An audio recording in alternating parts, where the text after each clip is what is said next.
الحمد لله رب العالمين حمدا شاكرين لحميد شكره وأمر بالله لقيام بأمره أشهد أن لا إله إلا الله وأشهد أن محمدا عبده ورسوله اللهم صل على سيدنا محمد وعلى آله وأصحابه الكريم أما بعد فيا عباد الله أوصيكم بنفسي بتقوى الله فقد فاز المتقون اتقوا الله حق تقاته ولا تموتن إلا وأنتم مسلمون وقال الله تعالى في آيات الكريم بسم الله الرحمن الرحيم فاذكروني أذكركم واشكروا لي ولا تكفرون صدق الله العظيم.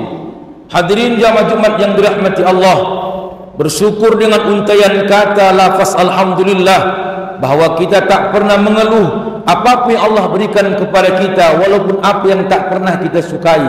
Kadangkala yang kita benci itu yang datang, kadangkala yang kita inginkan tak pernah kunjung sampai.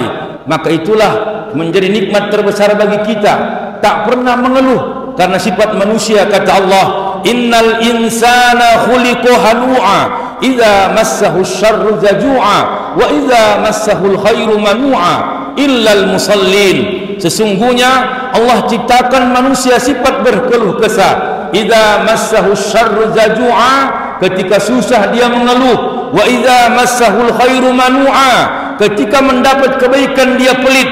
Illal musallin, kecuali orang-orang yang rajin salat. Kitalah termaksud Jumat melaksanakan kewajiban kita sebagai orang yang beriman, tak pernah mengeluh. Masih banyak saudara kita di luar sana, sehat dia, fisiknya kuat, waktunya lapang, cuman sayang hatinya mati. Dia dengar kumandang Jumat bersiar setiap masjid, tapi tak pernah terbesit di hatinya melangkahkan kakinya ke masjid. Itulah yang membuktikan hatinya Allah tutup dalam dirinya. Mudah-mudahan semua Allah berikan kepada diri kita nikmat pendengaran, nikmat penglihatan, nikmat anggota badan, manfaatkan dengan kebaikan. Mudah-mudahan itulah menjadi pertimbangan Allah nantinya, menjadi amal kebaikan kita nantinya dimasukkannya ke dalam surganya. Amin ya rabbal alamin. Salawat dan salam kepada junjungan alam Nabi Muhammad Rasulullah sallallahu alaihi wasallam. Allahumma salli ala Sayyidina Muhammad wa ala ali Sayyidina Muhammad. Mudah-mudahan kita layak menjadi umat yang mendapat syafaat nanti di yaumil qiyamah. Amin ya rabbal alamin. Dalam kitab Al-Fawaidul Mukhtarah yang ditulis Al-Imam Syekh Zaid Ibrahim As-Samyid pada halaman 150, beliau mengungkapkan dari ungkapan seorang ulama Zain Dahlan. Kata beliau, laisal aid liman labisal jadid, innamal aid liman ta'atuhu tazid. Idul Fitri itu bukan orang yang mampu beli baju baru, tapi orang yang berhasil melaksanakan puasa, masuk dia tingkat Idul Fitri dalam dirinya. Liman ta'atuhu tazid, lihatlah ketaatannya bertambah apa tidak. Lihat hari ini ketika Idul Fitri terjadi solat Aid, ribuan jamaah tak muat tempat di lapangan besar. Tapi ketika hari ini Jumat pertama Idul Fitri, inilah yang kita hadir hari ini, sunyi, masih banyak tempat yang kosong, yang mungkin banyak saudara-saudara kita lebih suka dia di wisata ketimbang menjalankan perintah agama Tuhannya. Ciri-cirinya sederhana. Kalau ketaatanmu berkurang, gagallah kau puasa. Kalau ketaatanmu bertambah, berarti kau menikmati manisnya ibadah. Ketika Ramadan tiba, Al-Quran kau hatamkan berulang-ulang kali, tapi sayang ketika Ramadan berakhir, Al-Quran tak pernah kau lantunkan di atas bibirmu. Ketika Ramadan tiba, kaulah orang paling dermawan, tapi ketika Idul Fitri tiba, kaulah orang yang paling pelit. Bahkan ketika Idul Fitri, THR-mu jutaan, tapi sayang infakmu tak seperti apa yang kau buang yang tak ada manfaatnya. Itu terlihat di antara kita. Orang yang pakaian baju baru, kadang-kadang itu yang paling heboh melaksanakan Idul Fitri.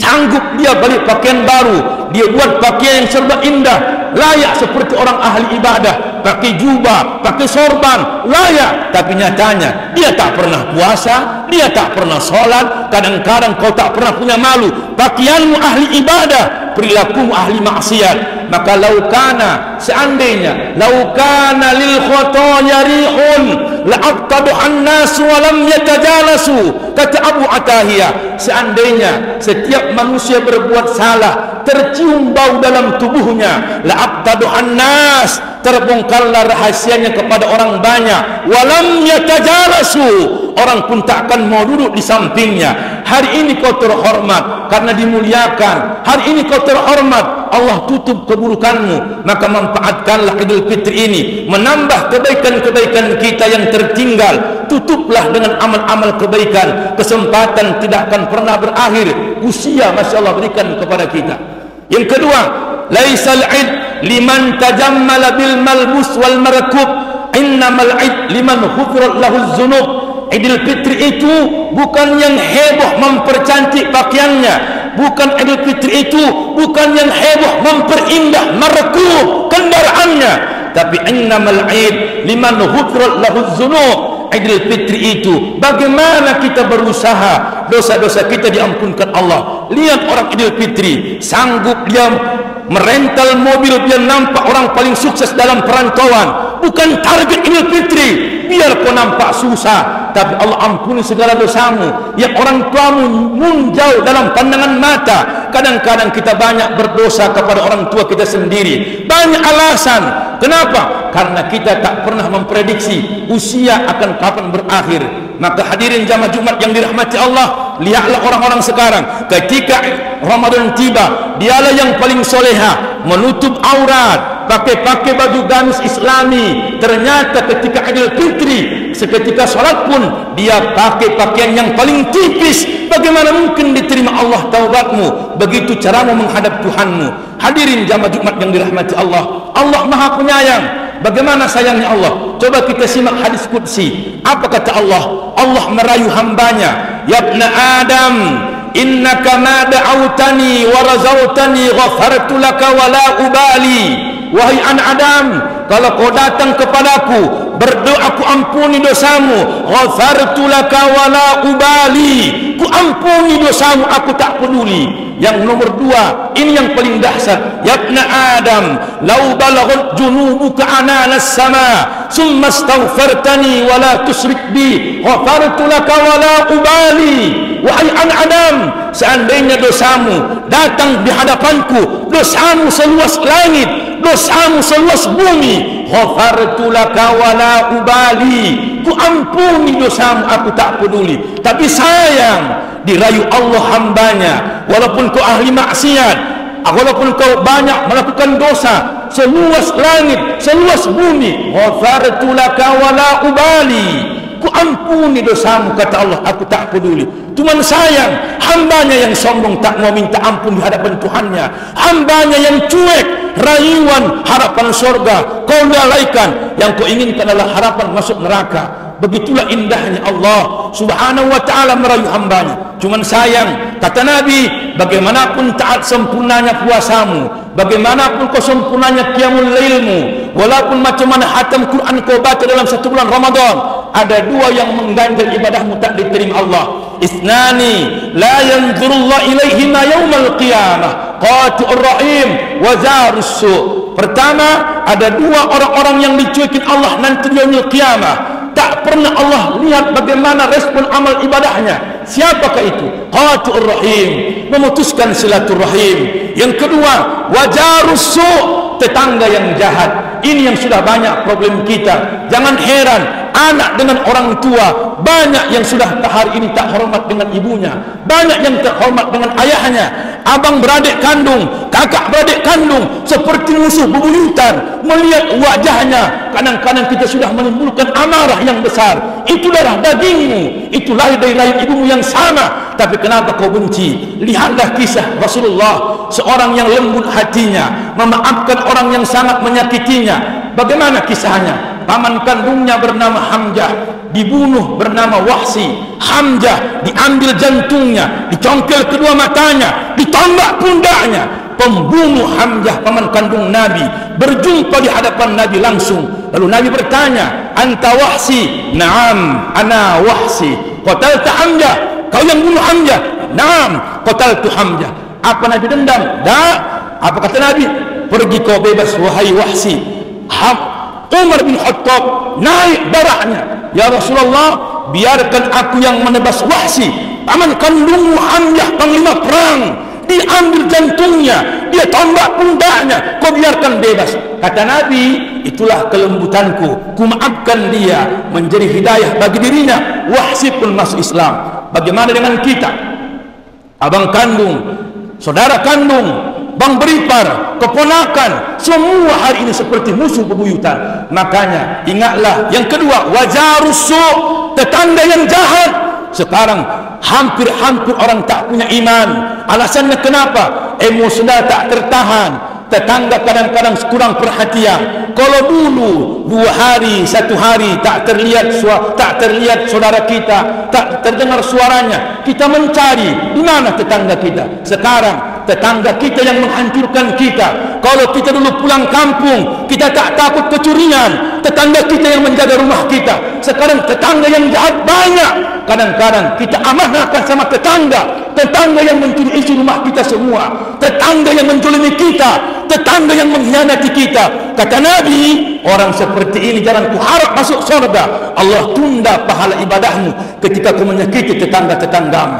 Hadirin jamaah Jumat yang dirahmati Allah.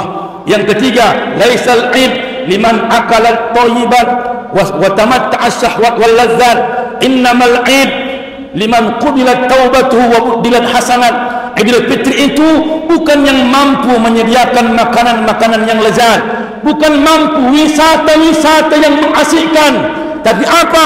Idul Fitri, bagaimana Allah ganti dosamu dengan pahala berlipat ganda, dan Allah jadikan, Allah terima taubatmu. Ternyata terbalik. Lihat masjid sekarang Idul Fitri sunyi, banyak pun orang ke masjid bukan beribadah, banyak selfie. Bagaimana mungkin diterima Allah taubatmu? Masjid tempat ibadah di hadapan Tuhanmu, azan bergumandang, lihat jamaah di luar, ratusan orang berkeliaran, tertawa dengan memegang handphonenya. Bahkan ada yang live streaming ketika azan bergumandang. Tidak ada rasa malu ketika perintah Tuhanmu sudah dilaksanakan, tapi kau tak punya malu. Bagaimana Allah memaafkan dosa-dosamu? Lihat di mana masjid-masjid yang viral, bukan orang pengen sholat, pengen foto sebagai dokumentasi pribadi. Kadang-kadang kita sangat aneh, saat Ramadan tiba masjid dikejar iktikaf, tapi saat Ramadan tinggal wisata penuh, tak dapat tempat, kita tahan sesak-sesakan, panas-panasan, bayar ratusan ribu asalkan menikmati kesenangan Idul Fitri. Padahal Idul Fitri bukan kesenangan untuk diri. Bagaimana kau memperbaiki diri, diterima Allah segala ibadahmu. Ramadan sudah berakhir, kita tak tahu usia kita kapan, dan kita tak tahu kesempatan apa tidak tahun depan kita berjumpa dengan Ramadan. Maka Al-Imam Ibnu At-Thail As-Sakandari dalam kitabnya Al-Hikam mengatakan, rubba umrin ittasa'at amaduhu wa qallat amdaduh. Ada orang usianya panjang tapi tak sepanjang amal ibadahnya. Ada orang usianya pendek, berhentilah dosanya karena tak dilanjutkan Allah usianya. Hari ini banyak orang usia 60, 50, bahkan yang sudah mulai lanjut usia, kadang-kadang tak takut. Kenapa tak dipersiapkan ibadah di sisa-sisa usianya? Maka hari ini kadang-kadang kita malu, anaknya sanggup berpuasa tapi ayahnya belum sanggup berpuasa. Anaknya dia suruh sholat berjamaah, tapi sayang ayahnya masih tak mau sholat berjamaah dengan anaknya. Maka apa kata Allah Subhanahu wa taala? Ibrahim alaihissalam 87 tahun baru diberikan Allah seorang anak bernama Ismail, tapi doa dia luar biasa. Rabbi habli hukman wa alhiqni bis salihin. Ya Allah, jadikanlah aku makhluk yang saleh dan makhluk yang berilmu. Sebelum Ibrahim belum punya anak, dia berdoa untuk dirinya. Kita terbalik, selalu meminta anak yang saleh tapi jarang berdoa menjadi orang tua yang saleh. Mudah-mudahan Idul Fitri belum berakhir, perbaiki diri dengan manfaat yang baik-baik. Kita kadang-kadang royal yang tak ada manfaatnya. Kita kadang-kadang wisata menghabiskan jutaan rupiah, tapi tetangga kiri kanan tak makan. Kita baju baru sekian setel, harganya pun paling mahal. Mana yang paling nyaman? Tapi sayang, anak yatim tetangga sebelah rumah kita ada yang tak pakai baju hari raya. Mudah-mudahan itulah yang mengetuk hati kita. Ungkapan 3 ini disampaikan Al-Imam Zaid Ibrahim As-Samid dalam kitabnya Al-Fawaidul Mukhtara halaman 150. Barakallahu lakum wa lakum azim wa nafa'ani wa iyyakum bima fihi minal ayati wa dzikril hakim wa taqabbal minni wa minkum tilawatahu wastaghfiruh innahu wal ghafurur rahim.